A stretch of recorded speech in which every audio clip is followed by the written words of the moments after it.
Today it's time for my favorite rivalry in StarCraft 2. It's time for a Zerg versus Terran, a best of 5 series, played during the Wardy Championship for $7,500. Spotting right here in the top right-hand corner on a map called Mothership. Playing in blue, playing with Zerg, we have none other than Reynor. Spawning in the upper left, playing in red, playing with Terran, joined of course by the Polar Bear. We're looking inside of the main base of Clem. Now, this is a rivalry that's been ongoing for a very long time. Sadly, these days, at least sadly for the fans, they don't really play against each other nearly as often anymore, but back when they first came up, and they are right around the same age, they got good at StarCraft, both when they were like, I want to say 14, 15 years old or so. They used to meet in tournaments all the freaking time, because it turns out when you are, well, trying to compete with the very best on the European server, and you play in basically everything, you keep playing against one another. So there was a time in StarCraft 2, maybe 6, 7 years or so ago. Can I say that without ever anybody make... About 5 years ago, so I don't have to... Excellent. There was a time that they used to play against each other multiple times a week. Man, I walked into that one, didn't I? Can never say the number 6 and 7 anymore without people making fun of me. Anyhow, these two, right? They are still at the absolute top of their game. And while Clem still participates in practically all tournaments under the sun, Reynor more so as of late. They really haven't been playing against each other as much lately. So, let's see. It's going to be a hatch into a very quick spawning pool here for Reynor. Most notably, skipping out the Vespian gas geysers. So I guess he's going to opt for a very fast third. Yeah, that will be the case. Technically a little bit risky, though. Because, okay, he actually decides to go for 2 queens here first. Okay, fair enough. Because if you don't know that your opponent has spawned in, the left side of the map, right? And you accidentally built your hatchery over here. You're expanding in the direction of where normally your opponent would go. It's, well, a little bit risky for a Zerg player to pull that sort of thing off. Third hatchery doesn't need to come up. And we should see the Reaper right now joining in the fray. This would be a bit of a disaster for Reynor if this would be, say for example, a triple Reaper opener, or even worse, like a 5 Reaper opener. We don't really see those builds that much anymore lately.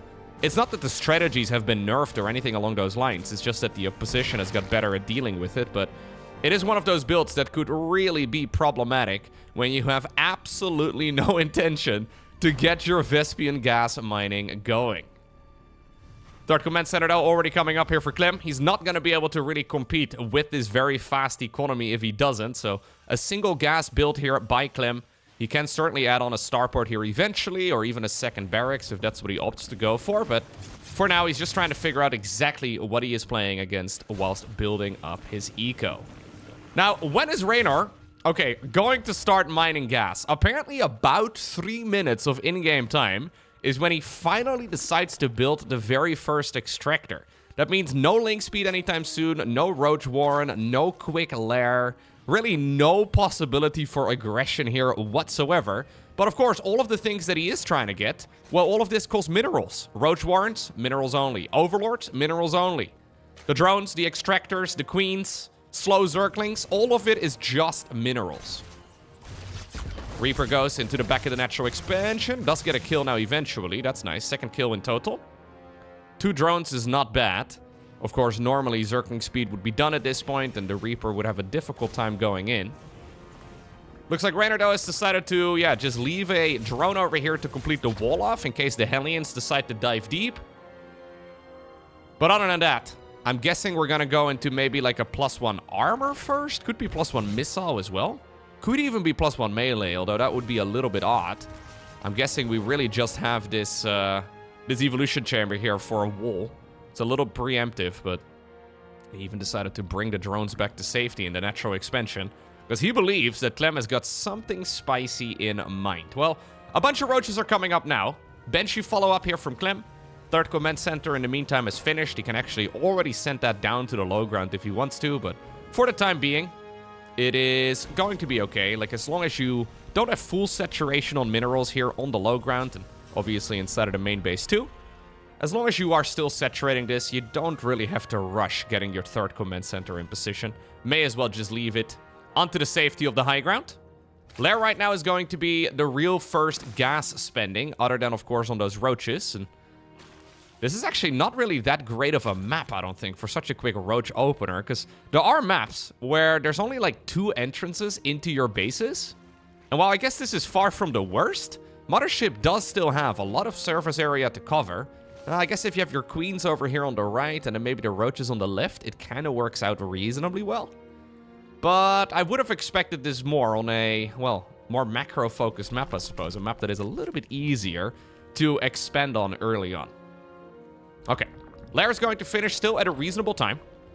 We, by the way, never fired up the Evo Chamber upgrade, so... Okay, now we finally go for +1 Carapace. I was wondering if maybe Reynor had some sort of follow-up here in mind with full-on aggression. Either way, this is why the drone has been on idle. Yep, there we go.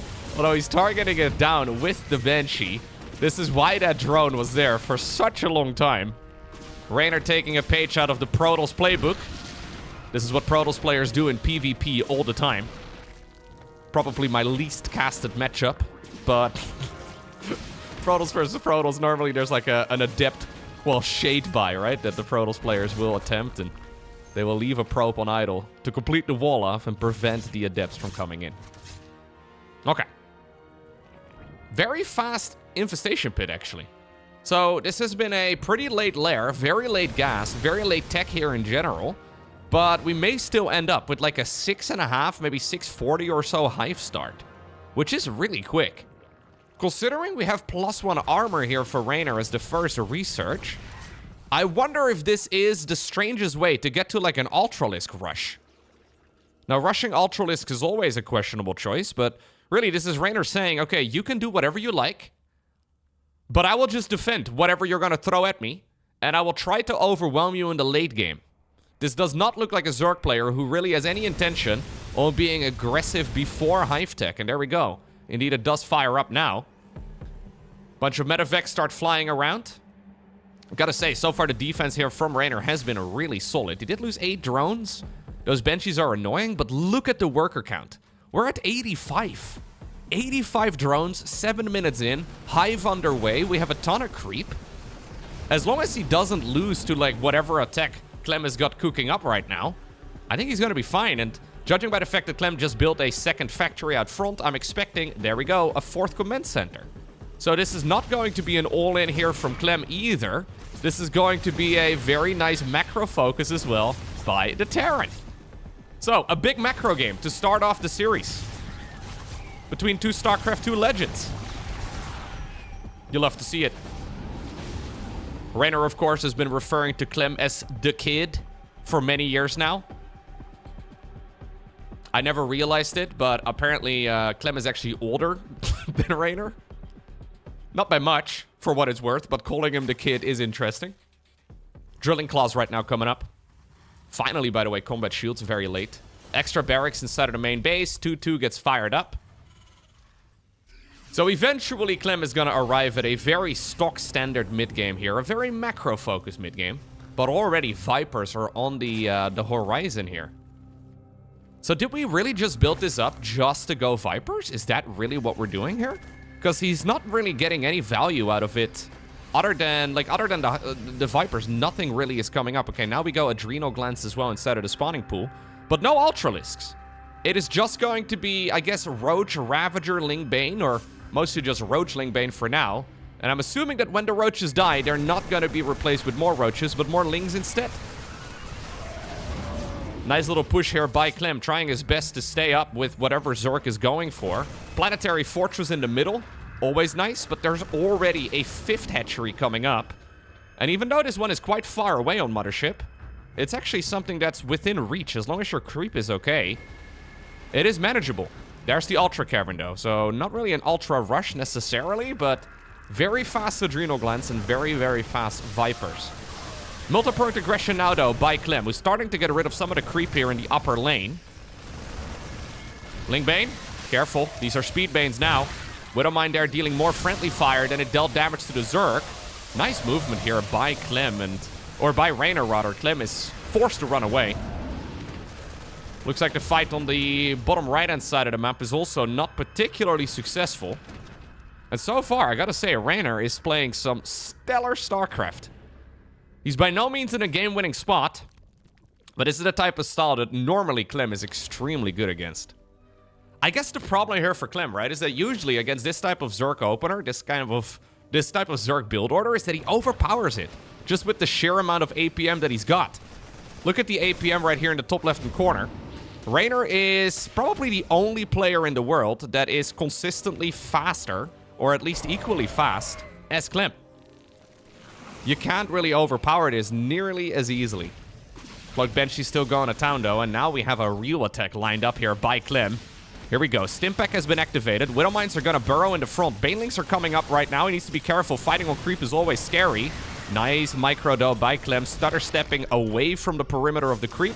Widowmines get back into position again. It does get blown up, though, before it can detonate, but there's a lot more mines available. Some of them dealing friendly fire, but excellent micro here by Clem across the board, who's going to continue the aggression some more. Notice, by the way, that the roaches are not really being added in anymore. Lost roach supply is replaced with Zerglings and Ultralisks. And while Clem is, getting value out of the units that he's got, you don't really want to be playing pure Marine Marauder Medevac Mine. You can't really play just units that start with the letter M against Ultralisks. We need to make Ghosts or Liberators. Ah, there we go. Mosts. Miberators. Ah. Anyway, they're coming now. And of course, even though Clem is trying to put on some pressure, this is by no means a Terran all-in. He's got additional command centers building in the middle of the map. His economy is stellar. Well, he couldn't really get to the worker count that Reynor built up nearly as quickly. Just because of the fact that he is not playing with any larvae. He can't build, 20 drones in one go. He can only build them as many command centers as he's got. But he's still going to arrive at a very formidable Terran late game. Those Vipers, though, are putting in some work, right? We saw the Vipers barrel bomb the Medevacs over on the right side of the map, and there's another one that died just now. It is nice to see. Apparently, Clem doesn't like it so much. He now fires up a second starport, and also the fusion core. Big fight in the middle of the map now, though. Apparently, this is the first time that Reynor decides to go across those Widowmine hits are really good. What about the Banelings, though, in the mineral line? 10 SCVs end up going down. Ultra trying its best to fight against that planetary fortress, but the Widowmine that sacrificed itself there turned out to be very nice to have, because it blew up tons of Banelings in the process. Still, looks like this second attack here on the left also dealt some damage, and Reynor did kill 16 workers in total. With this many command centers out, though, you can easily replace the lost SCVs, but soon we are going to arrive as well with the part of the game where Terran doesn't really want to have that many SCVs anymore, because you can get most of your mining done with mules if you really need it. For now, though, I think it's good to still replace a bunch of those SCVs and get some more mining going. Widowmine hit, decent enough. Siege tank over here in the back. Siege tank inside of the main base, having a grand old time as well. Roach push on the left side of the map, trying to get some value done. Siege tank there is dealing a bunch of friendly fire now to the SCV line. Push on the right side, too. This is what happens when you have two players at 500 average actions per minute. They can do a little bit of not just single attacking, not even double prompt harass.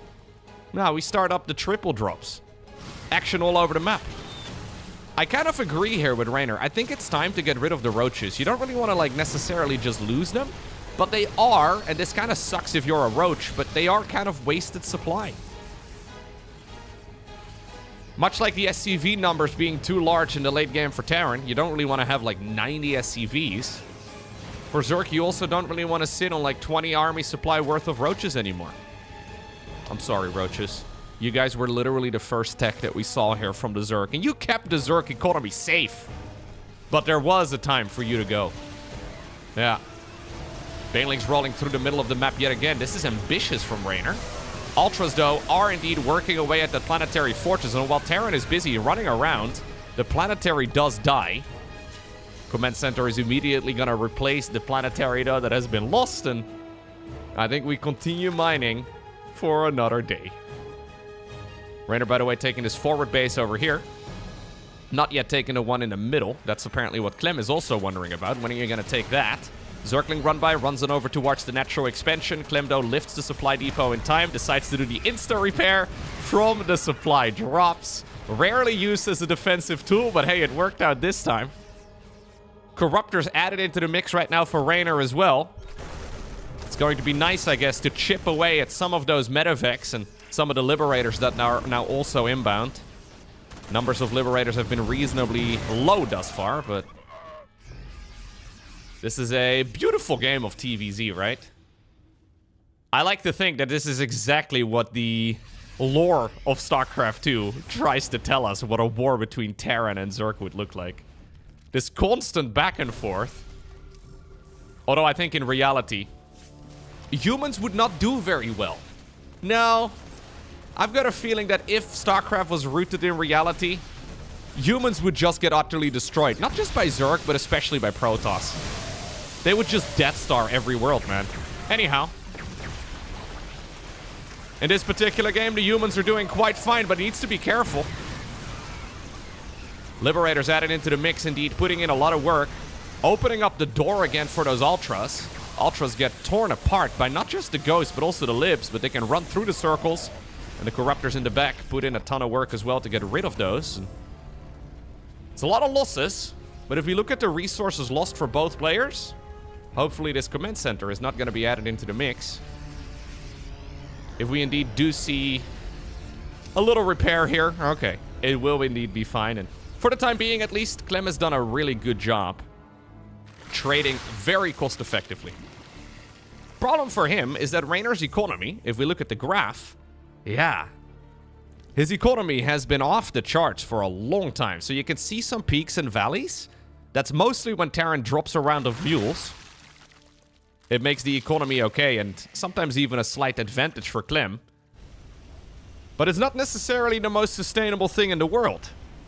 Now, I will say that as this game progresses, I think more and more of these bases are going to be off the beaten path for Reynor. Because they're a very short medevac right away from being attacked, right? If he decides to take the alternative main base, or now exactly like this one over here, those bases does feel pretty exposed. Reynor decides to move in yet again, though. A bunch of banelings trying to flank all of this. They're hunting down the Ghosts. Maybe activate the cloak, not a bad idea. There are a bunch of Corruptors nearby. There we go. He does indeed activate the cloak to try and run those units away. Reynor forcing Clem to back up all the way into the natural expansion. Banelings are being split against. 15 SCVs fall yet again. Liberators are being targeted down by the Corruptors. Clem wins the fight, but does he win the war? Because on the back of this, we have more Ultras, more Zerglings, and just the Swarm ready to overwhelm everything again. Looks like there is a Overlord here as well. Scouting that indeed there is a little base here. Overseer is going to be nearby, checks whether or not there's any cloaked units. Well, it turns out there's a single Widow Mine, but that one is not going to be here for much longer. I love the Corruptors that we've been seeing lately. Corruptors are like... Ooh, we have a big fight over here as well. Nice stutter step here again by Clem. Corruptors are a reasonably new addition, I feel like, for Zergs. I mean, we've been seeing it for years, but not really consistently in, like, straight-up macro games. Just having, like, I don't know, 10 or so of them in the mix is really, really nice. At the very least, it's forcing the Terran player to not just micro the ground, but also all of the air units consistently. And it takes a lot of APM. Speaking of which, it looks like both players have been going up in that department. Reynor now going up to 10 buttons a second on average. Clem a little bit below it. You gotta always take these exact values with a grain of salt. As far as actual actions per minute goes, I think actually that Clem may be playing slightly quicker. Reynor, though, cleaning up the minefield. Got ourselves a Overlord here, not spewing any creep. Ooh, a random Liber, or a random Cyclone, rather. I'm familiar with Larry, Larry the accidental Swarm host. Peter, the accidental Cyclone? What are you doing here, buddy? Speaking of things that are doing in... Yeah, maybe be careful, because fungal growth can absolutely shut down these drops. This will be the first time that Clem will know that, indeed, we have arrived at the age of the Infestor, making things even more difficult for Terran. Corruptors moving around the side. I think they may be on a little bit of a puking adventure. Maybe they're thinking about caustic spraying down the planetary here on the left. Fungal growth, though, very dangerous. Creep threat, not so much anymore. Clem did take down this expansion over here, and the creep in the middle is a bit lackluster. So even when you are pressing 10 buttons a second, apparently you're still not fast enough to do literally everything. The amount of ghosts here, though, and the amount of liberators is looking really solid. And while we do have Zerg pushing through, I don't really like this attack here at all from Reynor. It's a very marine-heavy army yet again. Clem needs to be careful that he doesn't overchase. He scans ahead of his party, though, to make sure that there's no hidden infestors waiting to fungal a very juicy clump of those units. Another time does this hatchery fall. Beautiful moves here by Clem, has to be said. And now that he's finally happy with the amount of command centers that he's got, big fungal over here. Ooh, Banelings do roll through, but I think there's enough bio army still remaining. Now that he's got all of the command centers that he's been aiming for. Yeah, Reynor recognized that he needs to keep going to keep the balls up in the air. But Clem, he can juggle like an absolute master, and he will be able to pick up the win in game number 1. Okay, and that will take us to Tato Citadel. That was one of those games that I think both of these players usually win. Like, did anything really go wrong there for Reynor? Was there any significant misplay right there from the Zerg? I don't think so. It's just that most of the competition is not Clem. Clem is probably better in straight-up games of Bio Terran versus a very swarmy Zerg than any other Terran out there.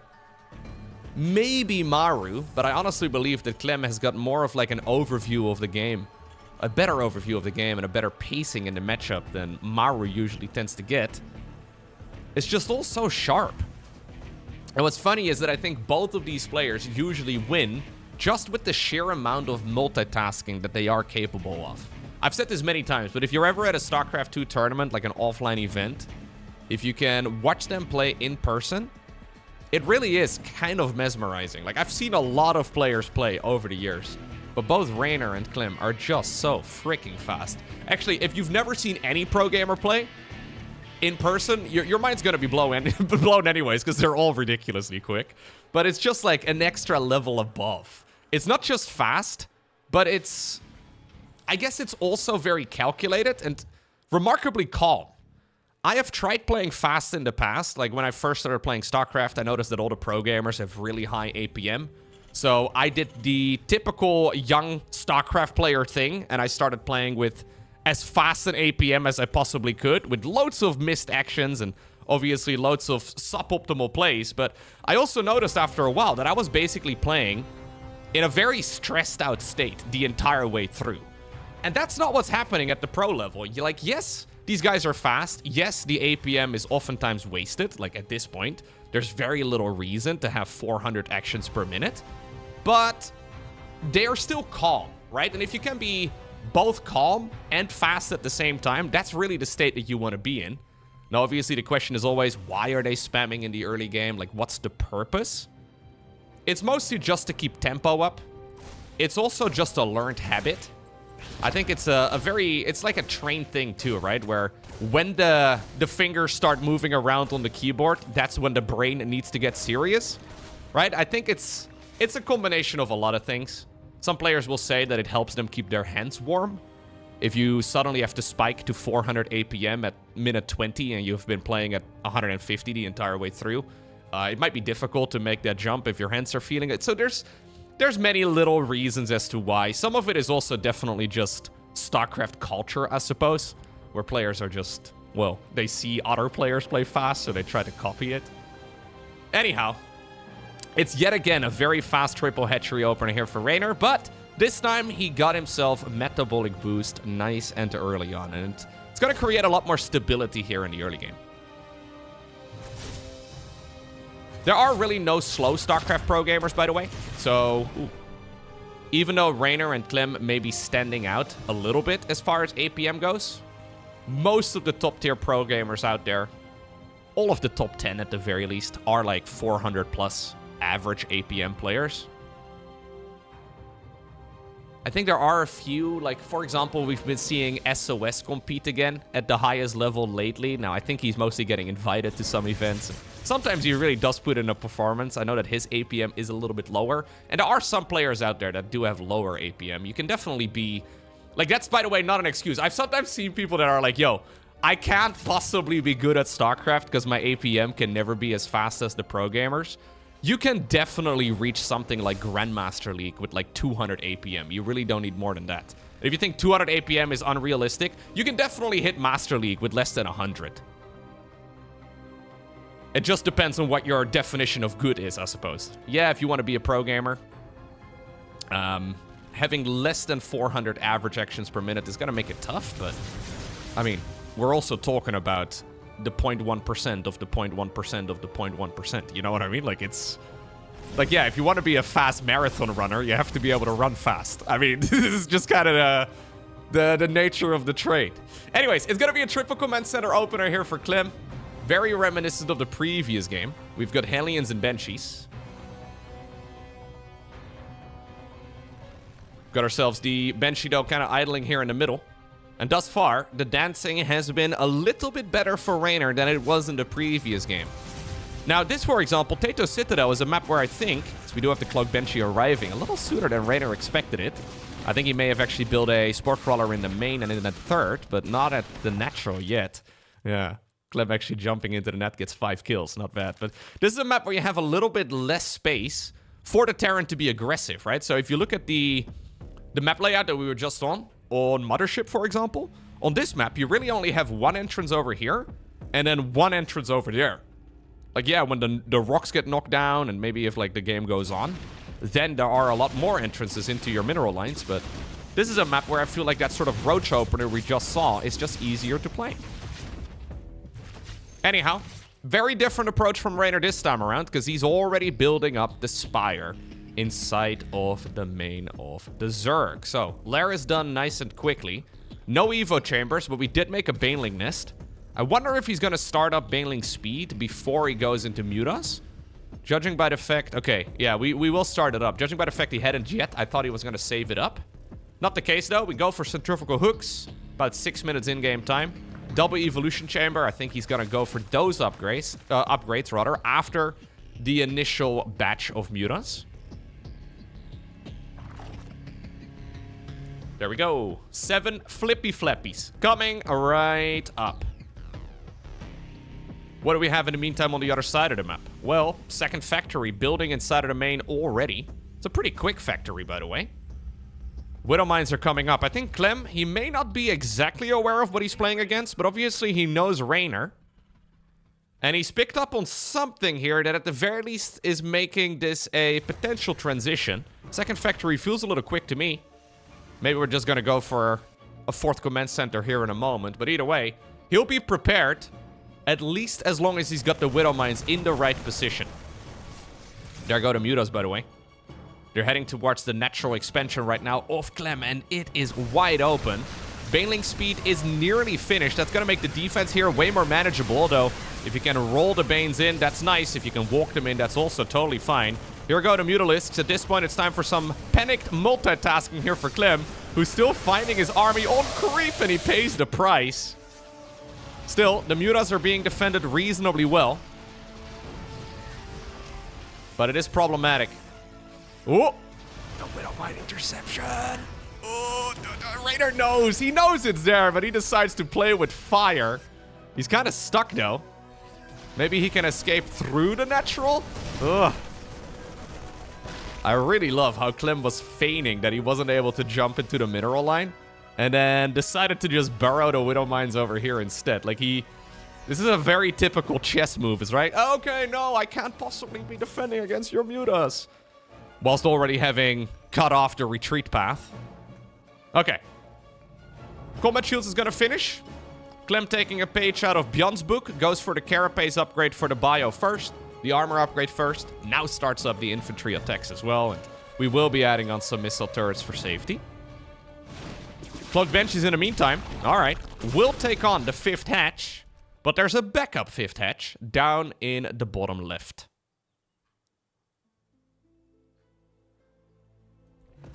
Thor production coming up as well.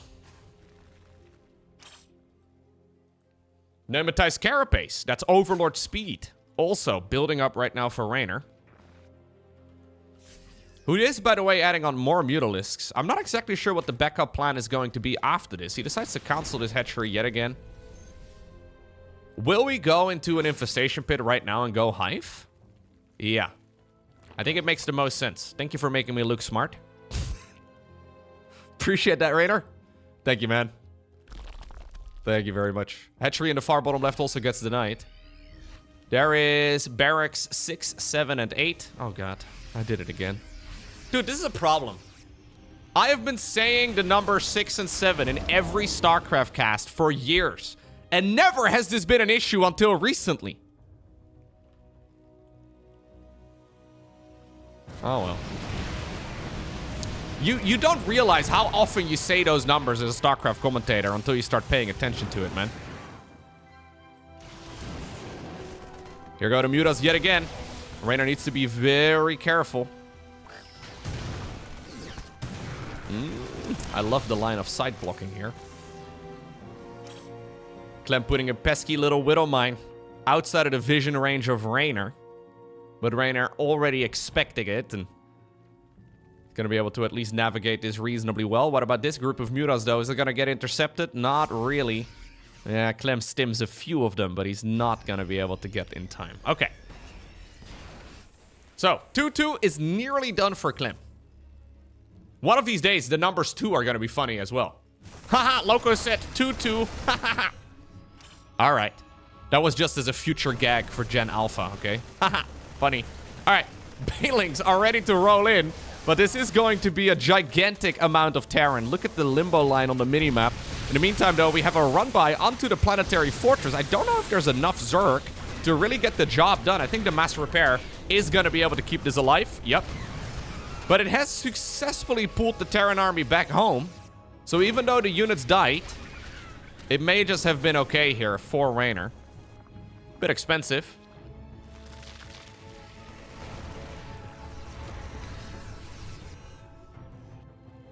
I like that Clem is not forgetting about his extra upgrades there, even though it's all out of sync. By the way, the mass repair here, once again. Yeah. Proving to be annoying. Now, it was only a single missile turret, so the mutas are still going to be able to put in a bunch of work. Nice little bit of stop micro here, actually, on the Mutalisks. Mutalisks can basically function as Phoenixes do. They can almost move and shoot at the same time if you stop command them. They will glide forward and they won't have to accelerate again. If you micro it really well, you can basically keep them moving and shooting at the same time. But again, very APM intensive. 13 SCVs die, but so does the hatchery here in the middle of the map. Hive is now done for Reynor, so he fires up the Ultralisk Cavern yet again. Clem desperately trying to chase down the mutas with the Thors, with the Medevacs, with the Marines, but so far, it seems like Reynor is doing a pretty good job. Only 10 mutas have actually died this game. It's not really that bad. Base in the far bottom left now gets scanned as well. It's a short little run, though, from that 4th base. But immediately, when the scan went down, oh, those Widow Mines just killed so many of the SCVs. Well, I mean, they killed a lot of Zerglings, too. But that was not quite what Clem burrowed them for.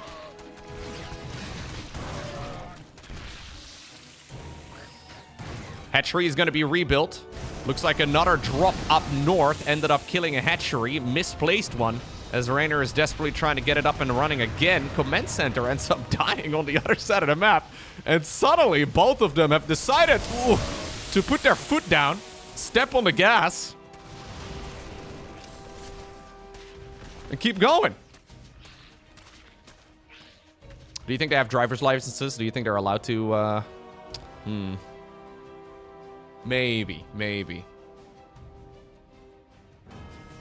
I believe actually both Reynor and Clem have been spending a lot of time in Korea lately.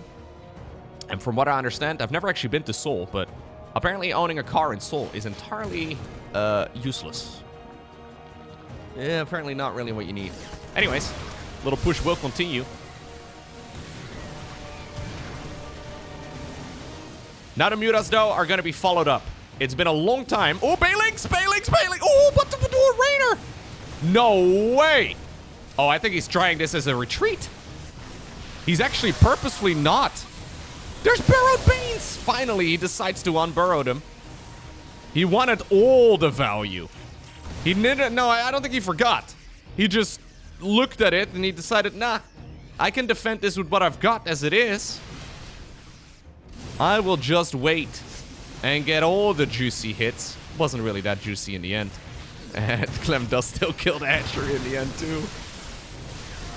Ultras don't yet have their speed upgrade off creep. It's coming, but it's not yet done. And it's making it difficult to keep up with the Marine Marauder stutter step. Banelings rolling into Thor's. Planetary Fortress set up yet again. Clem backs up to the safety of the structure. Both players dead even in supply. What about the Mutas, though? They're still going to town. Man, when you see Mutas being played like this, they look pretty darn strong, right? And I know there's going to be a lot of Zerg players watching this that are inspired by the Muta play here from Reynor. Until you realize that if you don't pay attention, you lose all of them in about a heartbeat. Like, I really feel like Mutas are another one of those, like, you need 400 APM for them to be useful type of unit. I kind of feel like if you average less than 300, Mutas need to be never considered in at least ZVT. I think they're fine in ZVP. Also totally fine in ZVZ.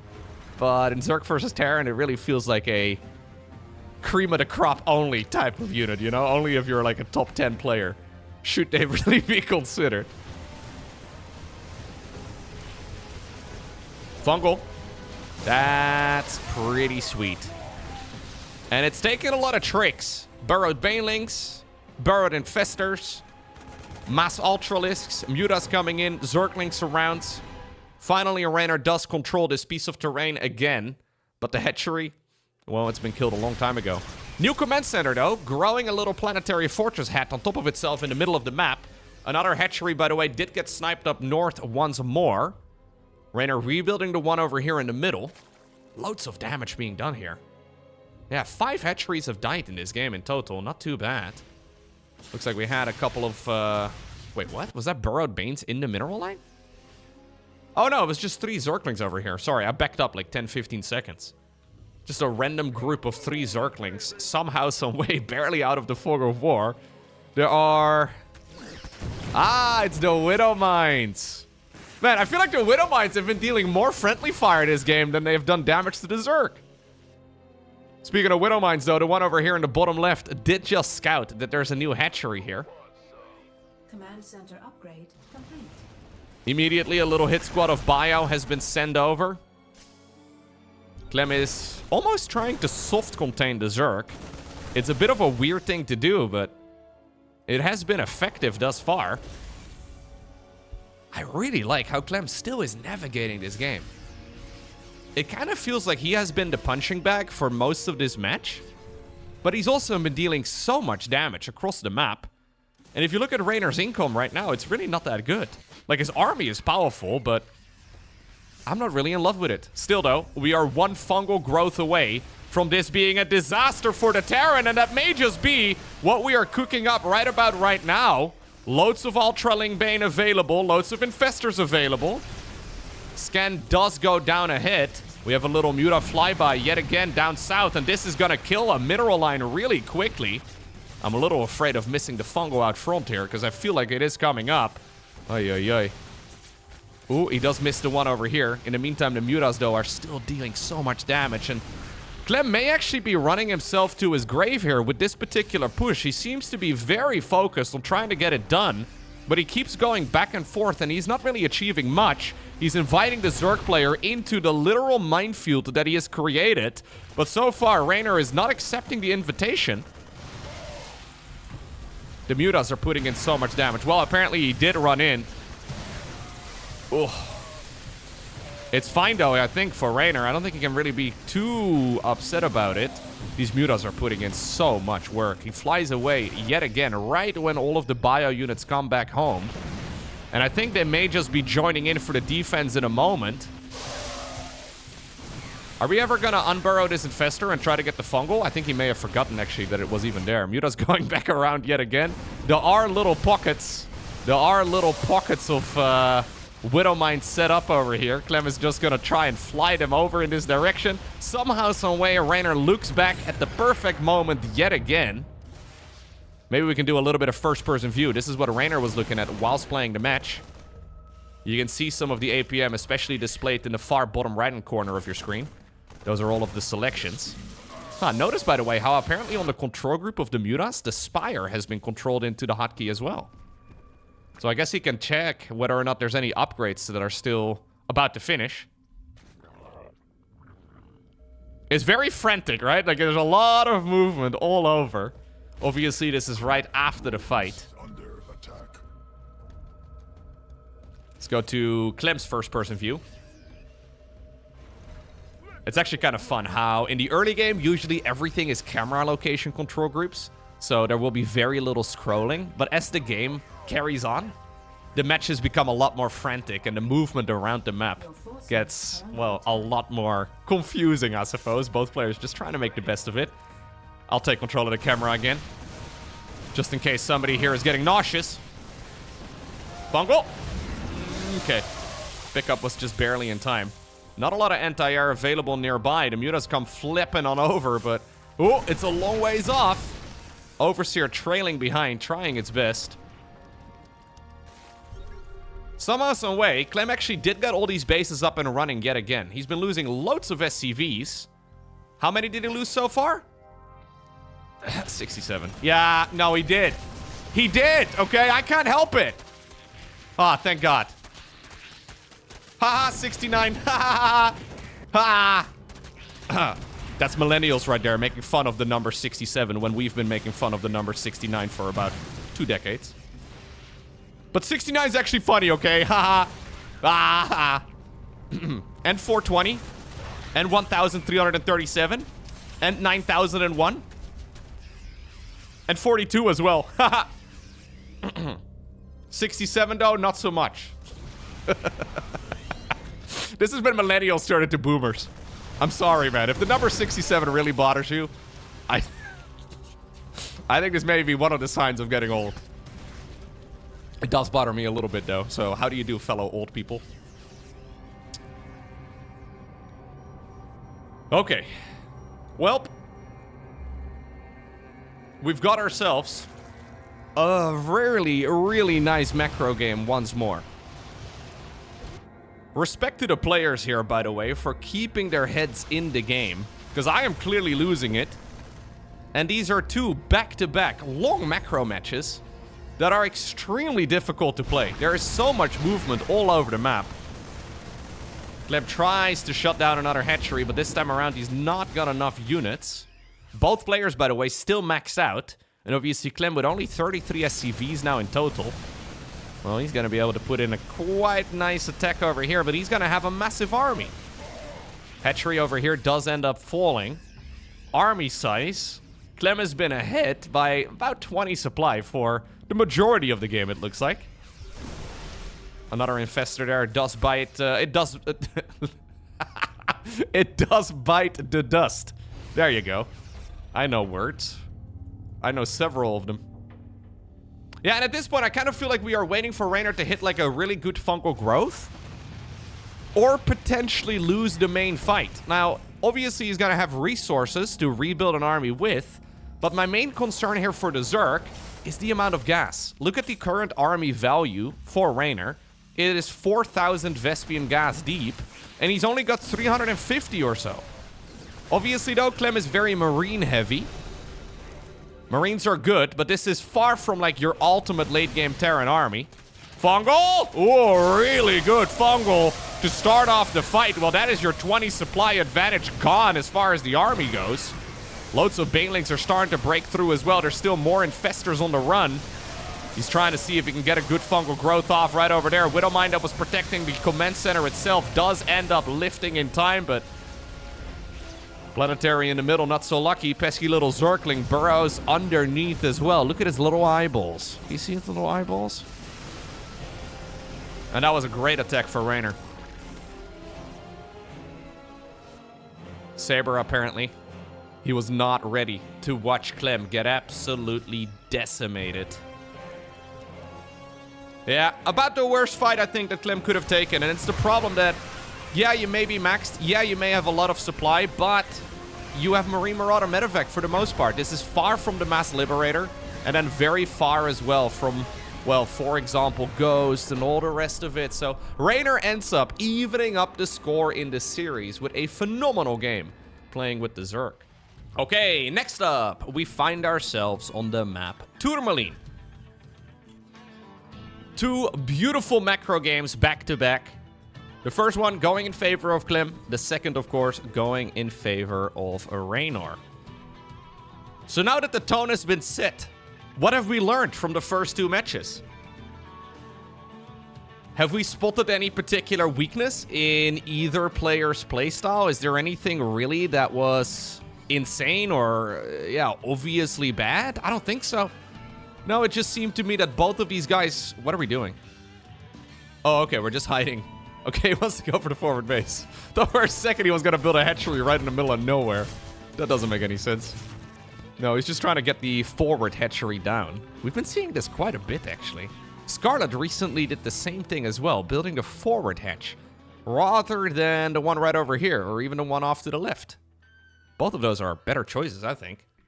Clem sees the hatchery coming up right now, though. He still goes to check the alternative locations. Clem, it's right there. You have a giant dot on the minimap, dude. Anyways, I think the tone that has been set so far, looking at game number 1 and 2, is that both players are absolute beasts. Yeah, I don't really think there's anything too crazy to take away from that match, right?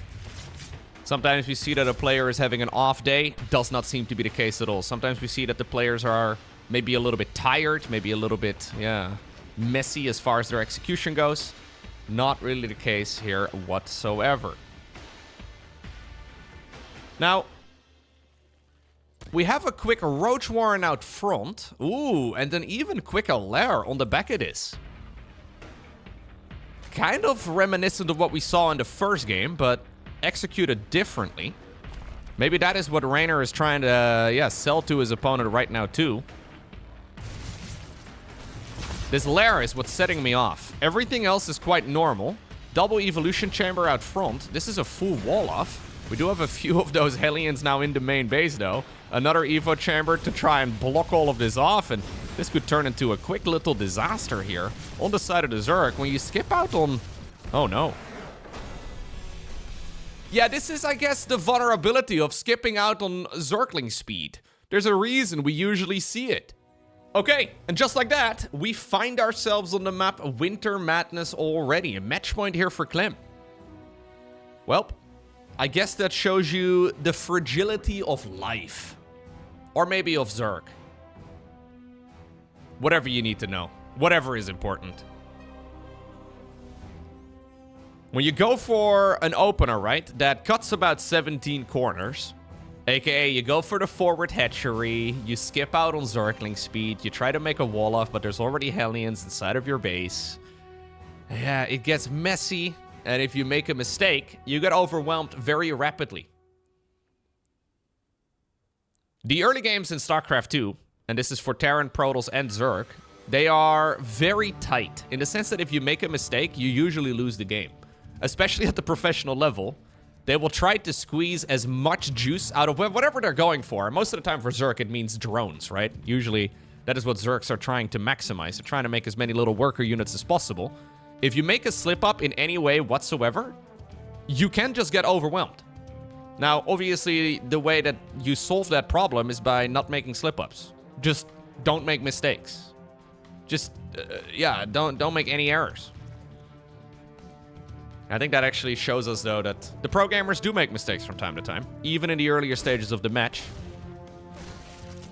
Margin for error is tiny, especially early on. Later on, you get a little bit more wiggle room. But not against a handful of Hellions. Well, Clem will be pleasantly surprised with that victory. Command center on the low ground is going to finish up yet again. We do have a second gas inside of the main base.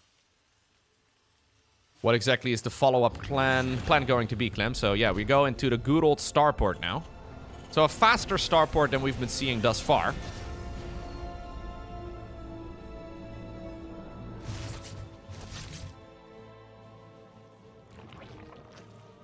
Okay. Clem now, though, has all the options at his disposal. I would like to see battle cruisers, Clem. I know it's not going to happen, but still. It's been a while since I've been able to clickbait people on YouTube with a battlecruiser thumbnail. Come on. Come on, Clem. Oh! Ah, it's an armory. Never mind. Thought for a second it was an actual fusion core. How am I gonna clickbait the people, Clem? What am I gonna do? Okay, I tried not to clickbait. I mean, I guess the real clickbait would be to put battlecruisers on the thumbnail when there's actually no battlecruisers in the game. That is such a jerk move. No, no, no. We don't do that. No, we don't do that. I like the term legit bait. I mean, it's a pretty terrible term, to be fair, but I never try to clickbait for the sake of, like, you know, there's some YouTube channels out there that straight up lie. I know it's kind of annoying, to be honest, that you have to, like, kind of get a spicy title, a spicy thumbnail, and all the rest of it. And I've been toning it down over the last few months. I don't know if anybody's noticed, but anyhow. I've been trying to make them slightly less spicy. Here we go. Hellbat push coming in. A Hellbat push for all the marbles. Is there enough for Clem to overwhelm this? Well, at this point, we do have Ling speed. But Ling speed is little use against the Hellbats. Nice retargeting right there with the medevac, by the way. Trying to get some extra value. It's a lot of damage here that Clem is dealing, but he is going to get cleaned up eventually. Good splits as well on the queens.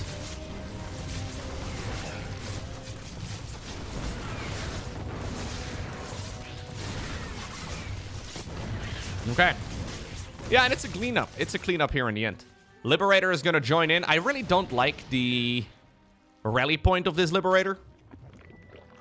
I guess he wants to siege it up behind the natural, right? Yeah, this is a pretty common location right over here, but not the end of the world.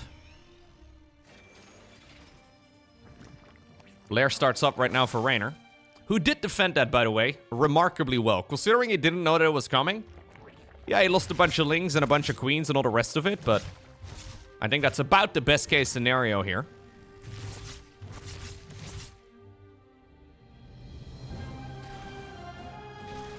Engineering base on the back of this. Extra barracks on the back of this. And the third command center. Now, the reason why I think the defense there for Clem, or for Reynor rather, was really good is mostly because Clem committed to this push off of just 2 command centers. So this wasn't a triple command center Hellbat push. This was just on 2 bases. And with 2 bases, you kind of need to deal some sort of damage. Slowing down the creep threat and killing the queens is nice.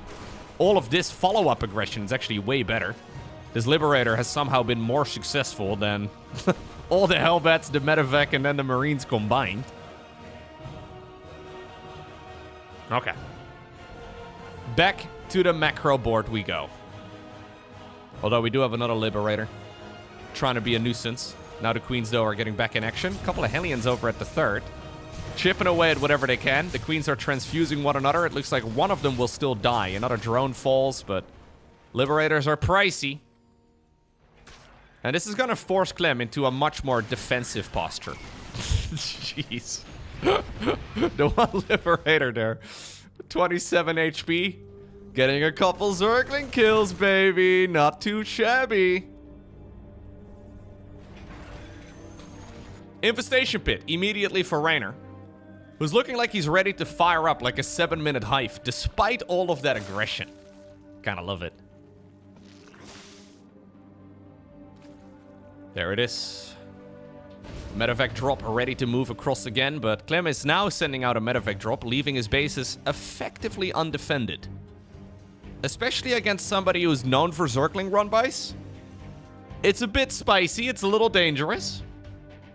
Second factory coming up right now, though, for Clem. And I'm expecting a 4th command center here in a little bit. For now, though, we're gonna start pumping out the Marines. He needs to saturate that base, the third that is, first.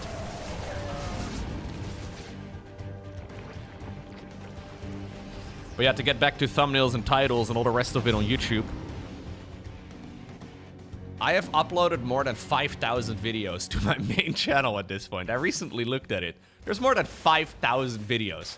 I made my YouTube channel in 2008. It's been a very long time, okay? My YouTube channel is pretty much old enough to vote. Anyway. My point is, after you upload, let's say a few StarCraft videos, at some point, coming up with titles and thumbnails does get a little bit tricky. Yeah. And it's also one of those weird things where it kind of feels... Ooh, nice fungal. It kind of feels like you are expected to almost clickbait a little bit these days. It's annoying. It's annoying. But the problem is if I don't do it, then other, you know, StarCraft channels will. And you kind of end up, yeah, shooting yourself in the foot. It's... I don't know. Like, if nobody did it, then we didn't have to do it. You know what I mean? But it kind of feels like if everybody else is doing it, then you kind of have your hand forced. Ultra Cavern here coming up. Together with a Spire. Spire will probably be for Corruptor production. No way we're going to be switching into mutas now. And this game is not really looking all that hot here for Clem. It's not like he's in a terrible spot, but he's got himself this, yeah, 4th command center up and running. The creep spread is really, really quite nice. But Reynor has been able to deflect pretty much all of the attacks reasonably nicely. At this point, I think it's like a, maybe like a 60% advantage for Reynor. Clem, though, is known to do Clem things. We have the extra barracks, number 6 through 8. Fired up right now. Another fungal coming out of left field, trying its best. Not gonna happen.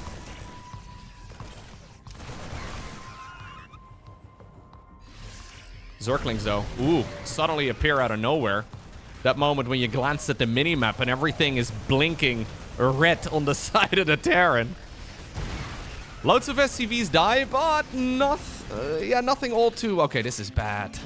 I was gonna say, it is nothing that you can't overcome. 20 workers dying just like that. And that's one of the big problems. Fungal over here as well. Snowball. Nice split over there. Snowball is going in favor of the Zerg more and more. Both of these players are very momentum driven. Where once they start winning, usually they don't stop. And this is a game now where Clem basically has to somehow swing the momentum back in his favor. But how do you pull that off against Reynor? What do? You kind of have to catch him off guard, I suppose, but that is much easier said than done. You can lift the depots, but there's a giant hole over to the left side.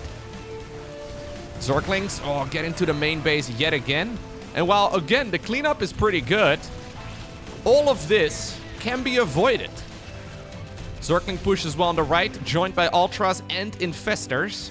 Fungal growth is really scary.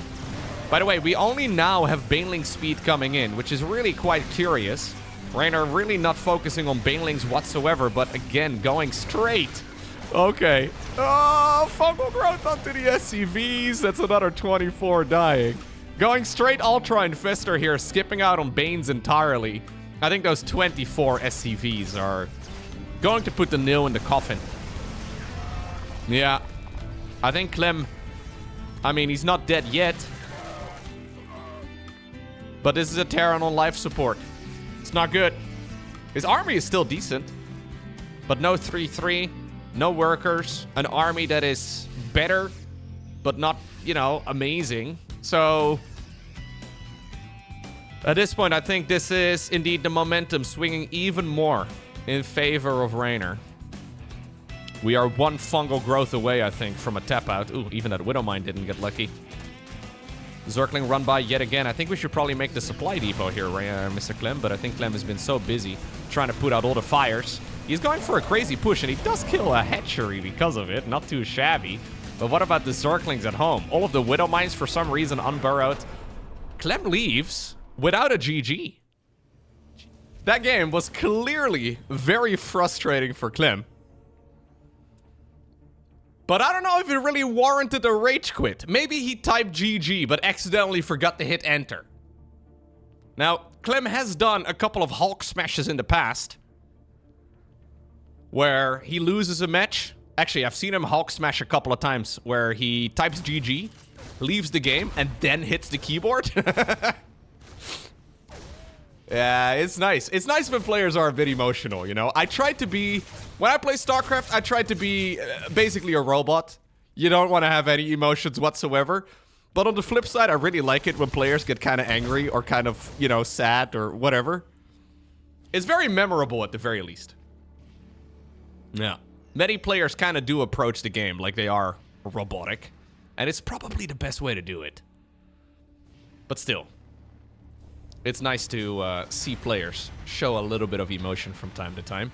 Anyways, it's a bit ironic, though, because that third game, that was the Rager, right? Like, that third game, that was supposed to be the game that Reynor... I think that's the one that you can be really frustrated by, because that's so avoidable. I don't think Clem really played poorly in that fourth game, necessarily, but he just got overwhelmed. All right, well, it all comes down to Ruby Rock.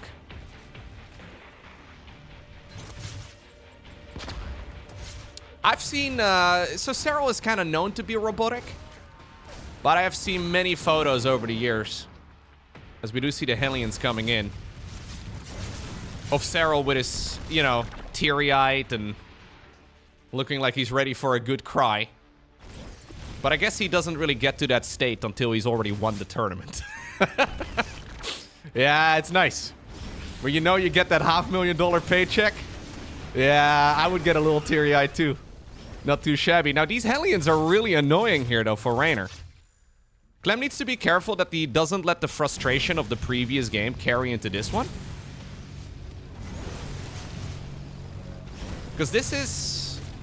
I mean, it's good, but it also feels a little crazy, right? Like, we're sending in little pockets of Hellions, left, right, and center now. And we kind of hope that Jim Reynor takes the wheel. Clem's just barely not taking his hands off the keyboard. Now, this has been some ridiculous value, actually. So we are only 2 Hellions lost at this point. 6 drones and 7 lings. Okay, sometimes Clem needs this to calm down and get back into the swing of things. Triple command center, Hellion Banshee, fair enough. This is, of course, the late third command center. Quick double gas inside of the main base. Clem is switching to pure aggression here for the final match of the series. Pure aggression with a touch of macro. I have seen this, though, go horribly wrong for Clem as well in the past, where he kind of seems upset, and then the next game, rather than channeling it and using it to power himself up, it all comes crumbling down even worse. It looks like it's working out for him this time around. But a lot of it is due to the fact that Reynor didn't expect it at all. More Hellions driving through. More Banshees hitting away. And this is a problem here for Reynor. Too much damage has been dealt by Hellions. Now all the Hellions are gone, so he can at the very least start rebuilding some of it, but it's a mess. 14 drones. 14 drones, not even 6 minutes in.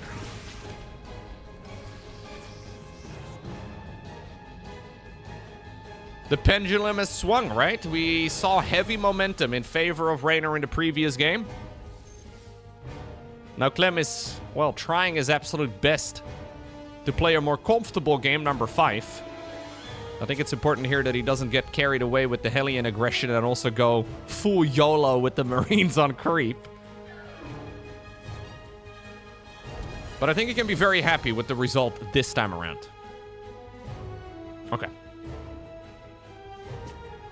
+1 armor. We've got ourselves Baneling speed. We do have the Banshee in the top right-hand corner. Spotting the 4th hatch. Unable to kill it.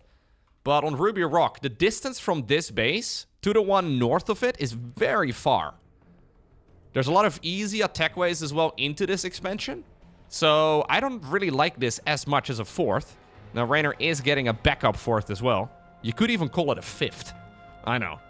Anyhow, that one's usually easier to defend than this. He's going to need a load of creep spread in this section of the map to be able to defend it. But because the queens have been busy dying to Hellions and trying to push all of it away, the creep spread is a little bit lackluster. And that is now allowing Clem to push in here. Not enough Marines, though.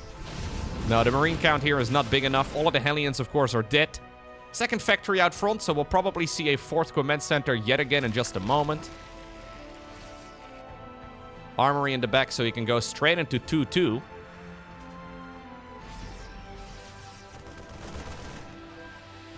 Important not to forget about little upgrades like combat shields. Oh. Haha. Blue flame? What?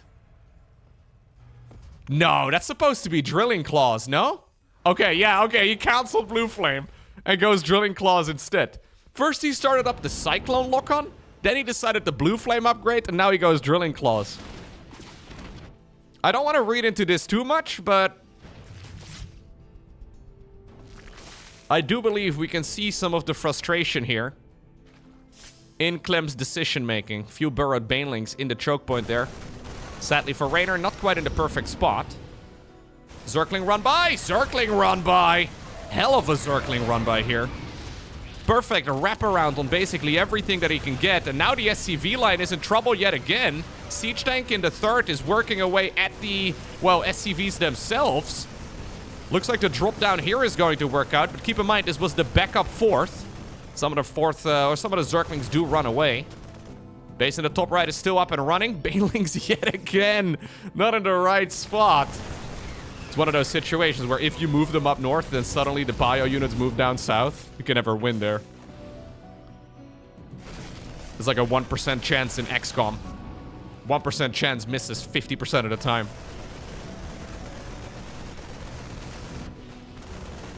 Fourth command center now nearly finished, though, for Clem. He's going to be building up the planetary, I'm sure, soon enough. 2-2 has been fired up, a little bit delayed. That should have been started up a while ago already. Clem was previously leading as far as the upgrades go. Now finds himself falling behind a little bit. This Reynor is going into Hydras for the first time in this series, isn't he? Banelings, by the way, repositioned to slightly more in the center of that choke. And you know what? This may be perfectly in time. It's not one big ball, right? But I think you still exploded. Okay, there you go. Widowmine out front does hit the queen. Another little Baneling connection, another little Widowmine connection, but all of this is very acceptable. What about the push down south? What about the medevac drop over at the third? I think both of them are going to get cleaned up. Push in the top right-hand corner is going to continue. We need that Overseer to finish up. Clem starts up the planetary fortress in the meantime at the 9 o'clock position. Extra barracks. Not too shabby. Man, what a game to finish off this series, right? Just an absolute banger of StarCraft 2. If you enjoy high-level SC2, it doesn't get much better than this type of play going up against one another. A lot of history, very high APM, extreme multitasking, and just two players that are absolutely determined to win no matter what. The supply count right now does not lie, but you need to be careful. Ooh, accidental move command, I believe, here for Clem, but it may work out for him in the end. There were no Banelings up in the main base, but that could have been an absolute disaster here for the Frenchman. He's gonna have to pick up at least the majority of the units and get out again. Push into the upper right is still ongoing. Queens trying their best to keep each other alive, but not enough defenses in that section of the map at the moment. Widowmine getting a decent connection. Zerglings arrive, and Clem picks up and gets on out. Fifth command center in the meantime fires up. 2-2 is about to finish here for Clem as well, so I think he can keep this aggression going for a while longer. Reynor, by the way, still at Lair Tech, and that has me a little bit concerned.